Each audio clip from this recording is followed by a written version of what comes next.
Deuteronomy chapter 16. People of Israel, you must celebrate Passover in the month of Abib, because one night in that month, years ago, the Lord your God rescued you from Egypt. The Passover sacrifice must be a cow and a sheep or a goat, and you must offer it at the place where the Lord chooses to be worshipped. Eat all the meat of the Passover sacrifice that same night, but don't serve bread made with yeast at the Passover meal.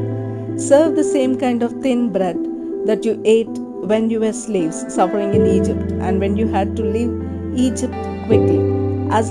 Long as you live, thin bread will remind you of the day you left Egypt. For 7 days following Passover, don't make any bread with yeast. In fact, there should be no yeast anywhere in Israel. Don't offer the Passover sacrifice in just any town where you happen to live. It must be offered at the place where the Lord chooses to be worshipped. Kill the sacrifice at sunset, the time of day when you left Egypt. Then cook it and eat it there at the place of worship, returning to your tents the next morning. Eat thin bread for the next 6 days. Then on the 7th day, don't do any work. Instead, come together and worship the Lord. 7 weeks after you start your grain harvest, go to the place where the Lord chooses to be worshipped and celebrate the harvest festival in honor of the Lord your God. Bring him an offering as large as you can afford. Depending on how big a harvest he has given you, be sure to take along your sons and daughters and all your servants. Also invite the poor, including Levites, foreigners, orphans, and widows. Remember that you used to be slaves in Egypt, so obey these laws.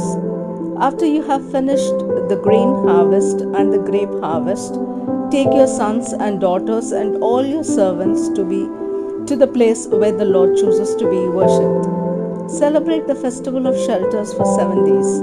Also invite the poor, including Levites, foreigners, orphans, and widows.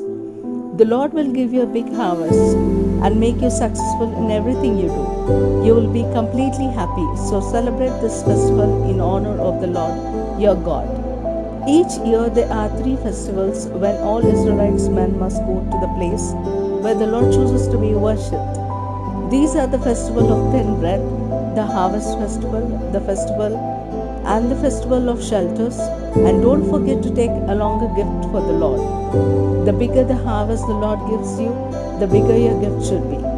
After you are settled in the towns that you will receive from the Lord your God, the people in each town must appoint judges and other officers.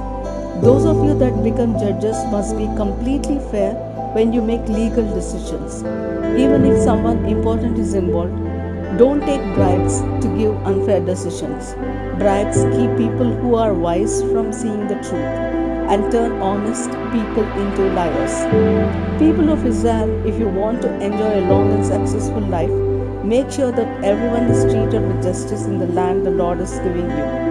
When you build the altar for offering sacrifices to the Lord your God, don't set up a sacred pool for the worship of the goddess Asherah, and don't set up a sacred stone. The Lord hates these things.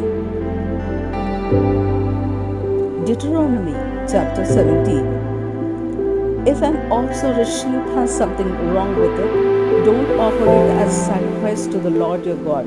He will be disgusted. The Lord your God is giving you towns to live in, but later a man or a woman in your town may start worshipping other gods or even the sun, moon, or stars. I have warned you not to worship other gods, because whoever worships them is disobeying the Lord and breaking the agreement he made with you. So when you hear that someone in your town is committing this disgusting sin, you must carefully find out if that person really is guilty. But you will need 2 or 3 witnesses. One witness isn't enough to prove a person guilty. Get rid of those who are guilty of such evil. Take them outside your town gates and have everyone stone them to death. But the witnesses must be the first to throw stones. It may be difficult to find out the truth in some legal cases in your town. You may not be able to decide if someone was killed accidentally or murdered, or you may not be able to tell whether an injury or some property damage was done by accident or on purpose. If the case is too difficult, take it to the court at the place where Lord your God chooses to be worshipped. This court will be made up of one judge and several priests who serves at the Lord's altar. They will explain the law to you and give you their decision about the case. Do exactly what they tell you, or you will be put to death. When other Israelites hear about it, they will be afraid and obey the decisions of the court. People of Israel, after you capture the land the Lord your God is giving you, and after you settle on it, you will say, "We want a king, just like the nations around us." Go ahead and appoint a king, but make sure that he is an Israelite and that he is the one the Lord has chosen. The king should not have many horses, especially those from Egypt. The Lord had said, "Never go back there again." And the king must not have a lot of wives. They might tempt him to be unfaithful to the Lord. Finally, the king must not try to get huge amounts of silver and gold. The official copy of God's laws will be kept by the priests of the Levite tribe. So, as soon as anyone becomes king, he must go to the priest and write out a copy of these laws while they watch. Each day, the king must read and obey these laws so that he will learn to worship the Lord with fear and trembling and not think that he is better than everyone else. If the king completely obeys the Lord's commands, he and his descendants will rule Israel for many years. Deuteronomy chapter 18.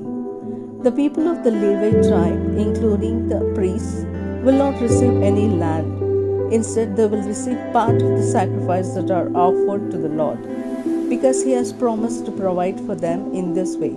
When you sacrifice a bull or sheep, the priest will be given the shoulder, the jaws, and the stomach. In addition, they will receive the first part of your grain harvest and part of your first batches of wine and olive oil. You must also give them the first wool that is cut from your sheep each year. Give these gifts to the priests, because the Lord has chosen them and their descendants out of all the tribes of Israel to be His special servants at the place of worship. Any Levite can leave his hometown and go to the place where the Lord chooses to be worshipped, and then be a special servant of the Lord there, just like all other Levites. Some Levites may have money from selling family possessions, and others may not. But all Levites serving at the place of worship will receive the same amount of food from the sacrifices and gifts brought by the people. Soon you will go into the land that the Lord your God is giving you. The nations that live there do things that are disgusting to the Lord, and you must not follow their example.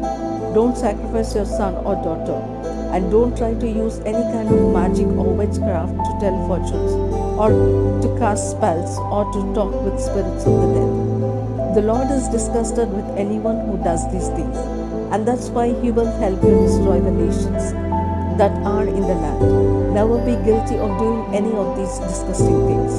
You will go in and take the land from nations that practice magic and witchcraft. But the Lord your God won't allow you to do those things. Instead, He will choose one of your own people to be a prophet just like me, and you must do what that prophet says. You were asking for a prophet the day you were gathered at Mount Sinai, and said to the Lord, "Please don't let us hear your voice or see this terrible fire again. If we do, we will die." Then the Lord told me, "Moses, they have said the right thing. So when I want to speak to them, I will choose one of them to be a prophet like you.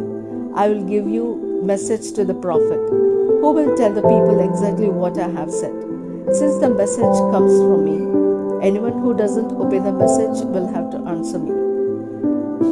But if I haven't spoken and a prophet claims to have a message from me, you must kill that prophet, and you must also kill any prophet who claims to have a message from another God." You may be asking yourselves, how can we tell if a prophet's message really comes from the Lord? You will know, because if the Lord says something will happen, it will happen. And if it doesn't, you will know that the prophet was falsely claiming to speak for the Lord. Don't be afraid of any prophet whose message doesn't come from the Lord.